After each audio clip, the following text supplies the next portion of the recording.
ואבנים וזיקוקים ושימוש במכת"זית, דברים שבדרך כלל לא רואים שם, וצריך להגיד... А теперь схватись покажи и подходит к краю. מהגרים באירופה.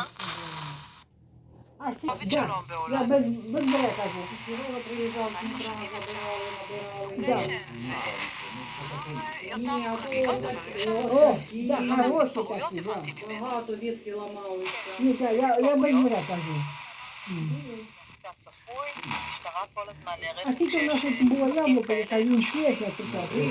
Я не знаю, куди вести. Я ось клянуся, що אם ось. זה עכשיו, אז באמת אנחנו רואים יותר היתכנות О, отам трошки, да, ото там, מצד да. המשטרה. Ото, о, оте ти בימים там רגילים, сказав, да. Ото там, де бочка, там був персик. Персику було навалом, ми не знали, що з כמו ним בכלל робити. של הנבחרות של המהגרים שנמצאים בהולנד. יש מתח... Ну, а хоча зараз і такі саджанці, תמידי ну מתחת тоді לפני я не השטח שלא знаю. קשור גם לקורה. Без половини зробити.